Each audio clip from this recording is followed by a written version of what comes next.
बिस्मिल्लाहिर्रहमानिर्रहीम। My name is वजाहत शफीक। जो topic आज हमने चूज़ किया है वो है बैंक। ठीक है, बैंक के बारे में क्या, सबसे पहले तो इसकी एक डेफिनेशन और इसके बाद derivation of the word bank. के बैंक का जो वर्ड है वो कैसे अख़ज़ किया गया, ये हमने आज देखना है। सबसे पहले हम आ जाते हैं डेफिनेशन की तरफ। डेफिनेशन के बारे में हम इस तरह से कहेंगे कि bank is an institute, it's an institution. ये एक इदारा है। कैसा इदारा है? विच एक्सेप्ट्स डिपॉजिट्स, जो कि डिपॉजिट्स लेता है, एंड लेंड्स मनी।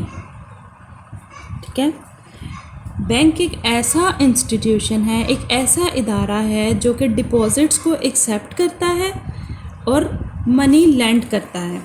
ठीक है, यानी कि क्या करता है, जो पैसा आ रहा है, जो लोग फ़िक्स करवाते हैं या बैंक में एज एन इन्वेस्टमेंट रखना चाहते हैं, उनसे पैसा रिसीव करता है और दूसरे लोगों को पैसा देता है उधार पे, जिसके अगेंस्ट वो एक मार्कअप चार्ज करता है, दोनों सूरतों में। लेकिन जो डिपॉजिट्स एक्सेप्ट किए जाते हैं, इसका मार्कअप थोड़ा सा कम होता है और जो मनी लेंड की जाती है उसका मार्कअप थोड़ा सा ज़्यादा होता है। और इन दोनों के डिफरेंस से जो इनका डिफरेंस जनरेट होता है वो बैंक का प्रॉफिट होता है। ठीक है, बैंक का प्रॉफिट होता है। ये थी हमारी एक छोटी सी डेफिनेशन। इसके अलावा हम एक और तरह से डिफ़ाइन कर सकते हैं। वो किस तरह से कर सकते हैं कि हम कहते हैं bank is an institute which create money, which create money, जो ज़र पैदा करता है। ठीक है, वो बैंक है। Which create money, that is bank. And a monetary institution which create money, that is bank. ठीक है, अब हम आ जाते हैं derivation of word bank. Derivation of word bank किस तरह से डिराइव किया गया, इसके बारे में जितने भी माहिरीन हैं उन्होंने ये कहा है कि 3 तरह की प्रोसेस हुए हैं। कैसे? जैसे जिसमें सबसे पहले है अतालवी ज़ुबान में, जिसको हम इटालियन बोलते हैं। इसके बाद सेकंड है फ्रांसीसी लैंग्वेज, जिसको हम फ्रेंच बोलते हैं। और थर्ड ऑप्शन है जर्मन, जिसको जर्मन ही लिखा जाता है। ठीक है, अतालवी ज़ुबान में जो वर्ड बैंक था उसको बोला जाता है बैंकस या बैंको। ये 2 वर्ड्स वो यूज़ करते थे, जबकि फ्रेंच लैंग्वेज में बैंक वर्ड यूज़ करते थे विद डिफरेंट स्पेलिंग्स। वो वाले स्पेलिंग्स नहीं है जो हम लोग अब यूज़ कर रहे हैं, इसके डिफरेंट स्पेलिंग थे। और जो जर्मन लैंग्वेज थी उसमें वो वर्ड यूज़ करते थे बैक। इन दोनों का जो मीनिंग है वो है बेंच। अब इसका क्या मतलब है? इसका मतलब ये है कि जो सौदागर थे, जो भी फाइनेंशियल डीलिंग्स करते थे, वो लोग बेंच पे बैठ कर डीलिंग्स करते थे।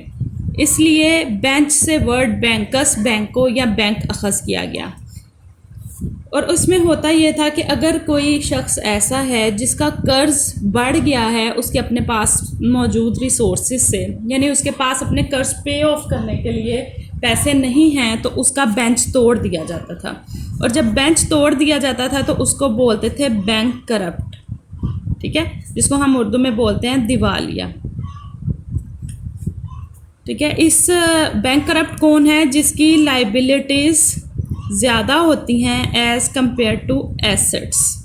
ठीक है, यानी कि जिसने कर्ज़े ज़्यादा देने हैं लेकिन उसके पास रिसोर्सेज या पैसे मौजूद नहीं हैं, वो पर्सन दिवालिया कहलाता है।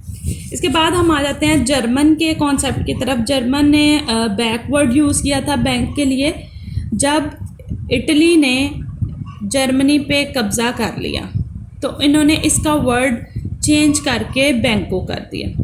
ठीक है, यानी कि सब में लफ्ज़ वही आ गया।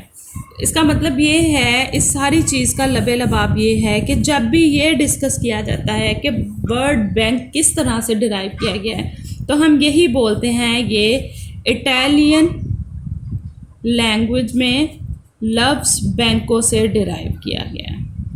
ठीक है, ये इसका मेन आंसर है कि इटालियन या अतालवी ज़ुबान का लफ्ज़ बैंको है जिससे बैंक का वर्ड डिराइव किया गया है। आज का ये हमारा छोटा सा टॉपिक था। नेक्स्ट इंशाल्लाह हम एक नया सेशन करेंगे with a new topic. Thank you. अल्लाह हाफिज़।